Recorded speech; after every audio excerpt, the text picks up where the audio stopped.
The 15th century marked a turning point in human history, a time when empires rose on the backs of ambition and discovery. For centuries, the Mediterranean and its vast trade networks had been dominated by Islamic powers, with the Ottomans, Arabs, and Berbers commanding the flow of wealth from the east. On Europe's western fringe, Portugal, a small kingdom shaped by centuries of Moorish rule, seemed an unlikely contender. But by the early 1400s, this modest nation was poised to rewrite the map of the known world. Portugal's rise began with the Reconquista, the centuries-long campaign to reclaim Iberian Peninsula from Muslim rule. By 1249, Portugal had expelled the Moors and secured its borders, but the scars of Moorish domination lingered.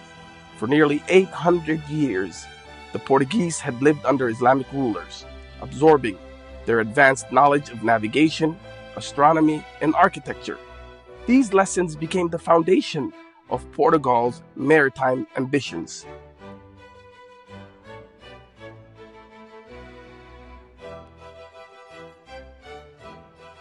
Under the visionary leadership of Prince Henry the Navigator, Portugal turned its gaze to the seas. Rather than seeking dominance on the European continent, it pursued expansion along uncharted waters. By the 15th century, Portuguese explorers had ventured down the African coast, perfecting navigation techniques and designing the caravel, a ship that could outpace and outmaneuver its rivals of the day. These innovations transformed Portugal from a peripheral power into a global player. Portuguese ambitions culminated in 1498 when Vasco da Gama became the first European to reach India by sea, bypassing the Ottoman-controlled overland routes. This achievement unlocked direct access to lucrative spice trade and cemented Portugal's status as a maritime superpower. Over the next few decades, Portuguese influence expanded along the coast of Africa, India, and Southeast Asia, with trading posts stretching from Gao to Malacca.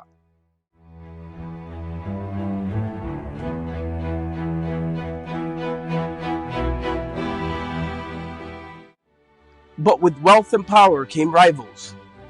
The Ottoman Empire, which dominated the Red Sea and much of the Indian Ocean trade, viewed Portuguese expansion as a threat. What began as an economic competition soon escalated into a battle for supremacy between Christian Europe and the Islamic world, a rivalry that would ripple across continents and oceans.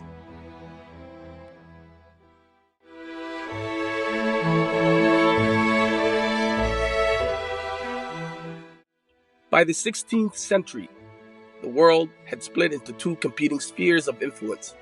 The Ottomans, commanding the crossroads of Europe, Asia, and Africa, sought to protect Muslim trade and counter European encroachment. Meanwhile, Portugal, emboldened by its naval dominance, aimed to disrupt Ottoman control and extend Christendom's reach. At the heart of this conflict lay the Horn of Africa, a region of immense strategic and religious importance. The Ethiopian Empire, an ancient Christian kingdom claiming descent from King Solomon, became a natural ally for the Portuguese. Conversely, the Sultanate of Adal, a rising Somali Muslim power in the Horn, aligned with the Ottomans. This convergence of local ambitions and global rivalries would ignite the Ethiopian Adal War, a conflict that would define the future of the region.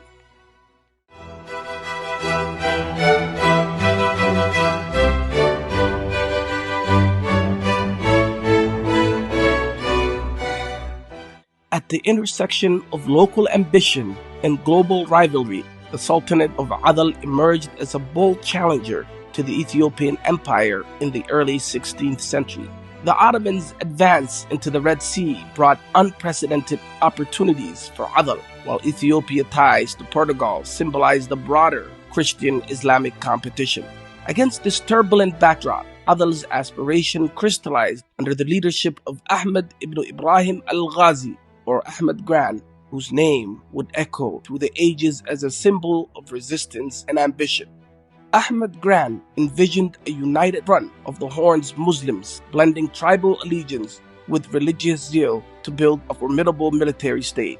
With Ottoman support, Adal adopted firearms and artillery, modernizing its army to rival Ethiopia's dominance. The stage was set for a transformative confrontation as Adal prepared to reshape the balance of power in the Horn of Africa.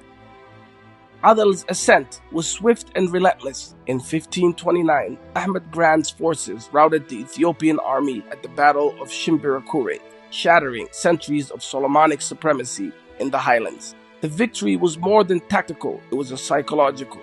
Ethiopia's perceived invincibility crumbled as the Adal armies surged forward, capturing the fertile province of Shawa and Amhara and dismantling the empire's administrative backbone.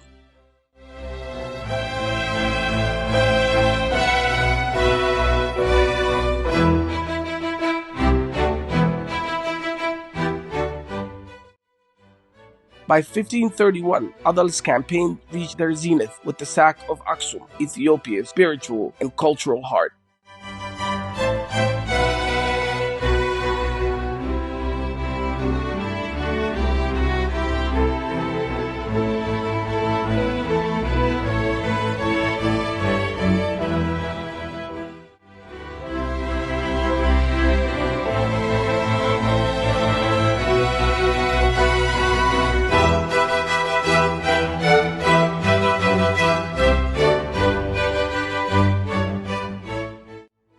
Churches were desecrated, sacred relics seized, and the city's symbolic power diminished. This blow reverberated across Christendom as Adal claimed dominion over lands previously considered untouchable by outsiders. Yet, even as Adal consolidated its gains, resistance simmered in the Ethiopian highlands. Adal's expansion was not simply about conquest, it was about redefining governance in the Horn. Ahmad Gragn replaced Ethiopian Christian administrators with loyal Somali and Afar officials, blending military dominance with political reorganization. This strategy extended Adal's reach into previously inaccessible territories while fostering trade networks that connected the region to the Ottoman Empire, Arabia, and beyond. Yet in Ethiopia's Christian strongholds, Adal's governance was met with fierce resistance. Guerrilla fighters harried Adal's supply lines, and local uprisings drained the Sultanate's resources. Even so, Adal's war efforts solidified its autonomy, securing its place as an independent and influential state in the Horn.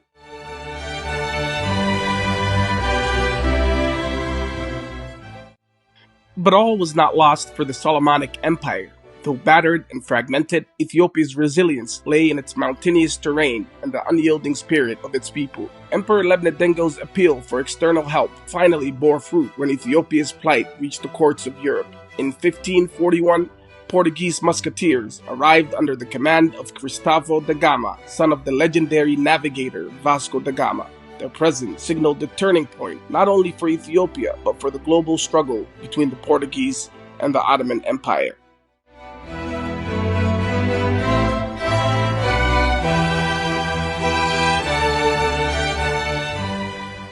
The Portuguese brought with them advanced weaponry and invaluable military expertise. Ethiopia, which had long relied on traditional swords and spears, now had access to European firearms, leveling the playing field against Adal's Ottoman-supplied forces. This new alliance was not without challenges, however. Cultural and religious differences occasionally caused friction between Ethiopian Orthodox and the Catholic Portuguese forces, but their shared goal of defeating Adal ensured a fragile but critical unity. Adal, for its part, had already reshaped the political landscape of the Horn. The Sultanate's victories shattered Ethiopia's perceived invincibility, while its administrative reforms integrated vast new territories. Ahmad Gragn's strategy of empowering local Muslim elites in Shawa and Amhara bolstered Adal's control over these regions, even if only temporarily. Trade routes thrived under Adal's rule, connecting Harar to Red Sea ports and the Indian Ocean world. However, the tide began to turn as Ethiopian forces, now bolstered by Portuguese musketeers, launched counteroffensives. Adal's forces, stretched thin by years of warfare, faced increasing resistance. Guerrilla warfare and disrupted supply lines weakened Ahmad Gragn's campaign even as his forces continued to hold key territories. In February 1543, the conflict reached its climax at the Battle of Wayna Dega. Emperor Galawados, who had succeeded his father Lebnedengo, led a united Ethiopian force along Portuguese musketeers. Ahmad Gragn's army, though formidable, faced challenges in terrain ill-suited for artillery.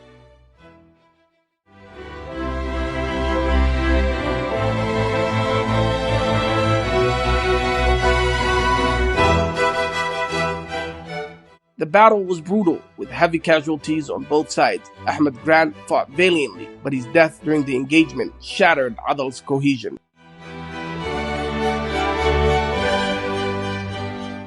Leaderless and outmaneuvered, Adal forces retreated, marking the end of its territorial expansion into Ethiopia.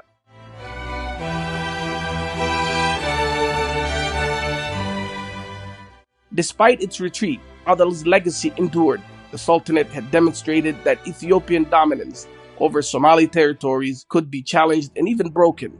Never again would Ethiopia impose its will over the Horn as it had in centuries past. Adal retained its independence, strengthening Somali identity as a resilient and unified force. The conflict also deepened the Islamic identity of the region, solidifying the Horn's connection to the wider Muslim world through trade and shared cultural ties. Adal's alliances with the Ottomans and its integration into Red Sea commerce ensured its continued influence. Though the Sultanate eventually declined, the war marked a pivotal moment in Somali history, a time when unity, faith, and ingenuity allowed the Somali people to assert their autonomy in the face of mighty empire. The Ethiopian Adal War was more than a clash of empires. It was a struggle that reshaped the Horn of Africa. For Ethiopia, it was a testament to resilience and survival. For Adal, it was a defining moment of independence, demonstrating the strength of Somali unity and Islamic sovereignty in a region dominated by global powers. While the battlefields have long fallen silent, the legacy of this conflict continues to echo in the identities and histories of the Horn's people.